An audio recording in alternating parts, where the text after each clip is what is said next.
અને ટેન્કર અથવા જે પાણી સપ્લાય કરે છે એ બધા માટેના ધારાધોરણ અને નોંધણી કરવી ફરજિયાત છે અને એક કાયદા કાનૂનમાં આવે છે, પણ એ કેટલા પ્રકારે એનું થાય છે ઇમ્પ્લિમેન્ટેશન એ એક બહુ જ મોટો પ્રશ્ન છે. બિલકુલ બિલકુલ 100% સાચી વાત છે. એટલે આ પ્રોસેસ તમે કીધી એ ખૂબ જ ઊંડાણપૂર્વક એને સમજવી પડે અને એમાં થોડું ઉતરવું પડે, લોકોએ રસ પણ ક્યાંક દાખવવો પડે. જીગરભાઈ, હવે આગળના સમયમાં સમજવાની કોશિશ કરીએ તો જે રીતે આપણે જોતા આવ્યા છે કે રાજકોટનું ઉદાહરણ આવ્યું, કદાચ આગળના સમયમાં બીજા પણ આવી શકે એમ છે. તો અહીંયા આપણે મોટાભાગના લોકોને જોયું છે કે જે લોકો બહારથી આવતા હોય છે, ચલો ઘરે જે લોકો રહે છે એ તો અલગ વાત છે, બહારથી જેમ કે પીજીમાં છે કે બીજા શહેરમાંથી આવતા હોય, એ લોકો હંમેશા વ્યવસ્થા ક્યાં જલ્દી અને સરળતાથી અને સસ્તી મળે એના પર ફોકસ હોય છે. અને મને લાગે છે કે આ બધા વિક્રેતાઓ એ લોકોનો જ ફાયદો ઉઠાવતા હોય છે, એ લોકોનું આખું કસ્ટમર બેઝ જ એ હોય છે. તો શું એના પર કઈ રીતે કામ થવું જોઈએ? કારણ કે આ તો ઇઝી ઓડિયન્સ એ લોકોને મળી ગયું છે. તો પ્રથમ આપને જણાવી દઉં, અહીંયા આગળ હંમેશા મિનરલ વોટર જે છે એ 3 પ્રકારના હોય છે. એક તો હોય છે પેકેજ ડ્રિંકિંગ વોટર, કે જે હાઈએસ્ટ મેન્યુફેક્ચર એન્ડ કન્ઝ્યુમ થાય છે.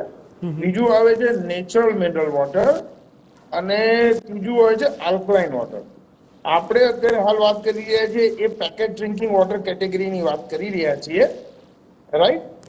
નેચરલ મિનરલ વોટર જે છે એ જમીન એટલે કે જમીનની સપાટી પર રહેલા પાણીના સોર્સ, જેમ કે ઝરણા થઈ ગયા યા રિવરમાંથી ડાયરેક્ટ પાણી એક્સટ્રેક્ટ કરીને જે પ્રોસેસ કરવામાં આવે એને નેચરલ મિનરલ વોટર કહેવાય છે. અને આપણે જે વાત કરીએ છીએ બોરવેલથી એક્સટ્રેક્ટ કરીને પાણી આપણે જે પ્રોસેસ કરીએ અને એને પેકેજ કરીને આપણે પછી જે માર્કેટમાં મોકલીએ એને પેકેજ ડ્રિંકિંગ વોટર કહેવાય. પેકેજ ડ્રિંકિંગ વોટર માટે ISIમાં 14543 આ એક એમણે કેટેગરી આપેલી છે કે જેના અંદર ફ્રેમ કરેલા છે રૂલ્સ એન્ડ રેગ્યુલેશન. એના અંદર આપણે મિનરલ વોટર મેન્યુફેક્ચર કરીને માર્કેટ કરવાનું હોય છે. એનો સૌથી પહેલો નિયમ છે કે પાણી જેની અંદર પેક કરવામાં આવે એ કન્ટેનર 85 to 90% ટ્રાન્સપરન્ટ હોવું જરૂરી છે. હવે કન્ટેનર 85 to 90% ટ્રાન્સપરન્ટ હોવું જરૂરી છે એનો અર્થ એવો થયો કે આપણે જે પણ કોઈ જગ સેગમેન્ટમાંથી પાણી મેળવીએ છીએ એ ISI ક્યારેય ન હોઈ શકે. ISI ની ક્લિયર ગાઈડલાઈન છે. તમે કોઈ પણ પ્રોડક્ટ ISI માં મિનરલ પેકેજ ડ્રિંકિંગ વોટરમાં કોઈ પણ બ્રાન્ડની બોટલ્સ જોશો તો એ 85 to 90% ટ્રાન્સપરન્ટ બોટલ્સ જ હશે. આ રૂલ્સ છે સેન્ટ્રલ ગવર્મેન્ટનો, રાઈટ? અને આપણે જે વાત કરી રહ્યા છીએ જગ, એટલે એ જગને આ કેટેગરીની જે પ્રોડક્ટ્સ છે એ ક્યારેય ISI કેટેગરીમાં આવતી નથી. એ અનહાઇજેનિક છે. અમે જ્યારે કન્ઝ્યુમર સાથે ડીલ કરીએ છીએ, વાત કરીએ છીએ, કોઈ રિક્વાયરમેન્ટ કરે અમને કે સર અમારા ઘરે કોઈ પ્રસંગ છે અને અમારે 50 જગ જોઈએ છે યા 10 જગ જોઈએ છે, તો અમે એમને અગર સમજાવીએ કે સર તમે જે જગ મંગાવો છો એ નોન ISI સેગમેન્ટમાં આવે છે અને તમે મંગાવો છો એટલે એમની દુકાનો ચાલે છે. એટલે અમે જયારે કન્ઝ્યુમરને સમજાવીએ છીએ, કન્ઝ્યુમરનું કહેવું એવું હોય છે કે ભાઈ અમને ઇઝી ટુ યુઝ અને કોસ્ટ ઇફેક્ટિવ પડે છે, રાઈટ? હવે આ બાબતે કન્ઝ્યુમર જયારે સજાગ થશે, અમે એમ નથી કહેતા કે પૂરા રૂલ્સ એન્ડ રેગ્યુલેશન કન્ઝ્યુમરને ખબર હોવા જોઈએ. કન્ઝ્યુમરને દરેક પ્રોડક્ટના પ્રોડક્શનને રિલેટેડ રૂલ રેગ્યુલેશન ન ખબર હોય એ અમે સમજીએ છીએ. અમે પણ કન્ઝ્યુમર છીએ.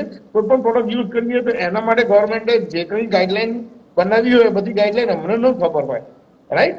પણ એઝ અ કન્ઝ્યુમર એમને જયારે અમે જણાવીએ છીએ કે સર નોન હાઇજેનિક છે, એ જગને ધોવા માટે, વોશ કરવા માટેની કોઈ પણ પ્રોસિજર એવી છે નહીં, કારણ કે એ જગ હેવી જગ્સ હોય છે અને એને વોશ કરવા માટે એટલા અનહાઇજેનિક ટ્રીટમેન્ટ આપવામાં આવે છે કે આપણે અગર એક વખત નજરે જોઈ લઈએ તો એ જગ કોઈ દિવસ આપણે યુઝ પણ ના કરીએ.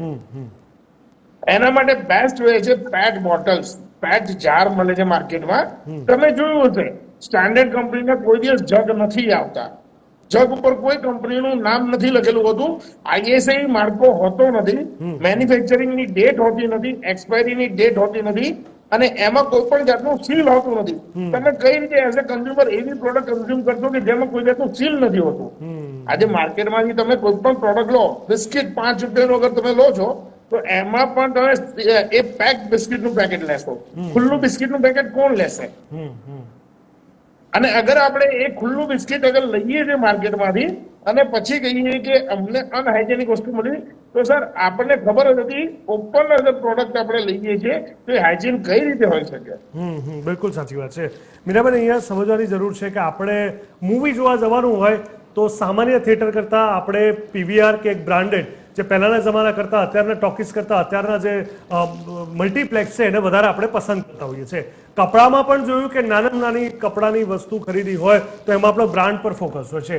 ફૂડમાં બી મોટા ભાગે જોયું આપણે ઇવન રાઇડ બુક કરવી હોય તો ઓટો કરતાં આપણે કારને પ્રિફર કરતા હોય છે. પણ પાણી જેવી સામાન્ય વસ્તુની વાત આવે છે એકચ્યુઅલી સામાન્ય છે નહીં, જેમાં બ્રાન્ડ અચૂક જોવી જોઈએ અથવા જેમાં ક્વોલિટી કે ગુણવત્તા પર અચૂક ફોકસ હોવું જોઈએ, એને ખૂબ જ ટેકન ફોર ગ્રાન્ટેડ લઈ લે છે લોકો. આવી કે માનસિકતા હશે? બિલકુલ, કારણ કે આપણે લોકો સ્વાસ્થ્યને બહુ મહત્વ આપ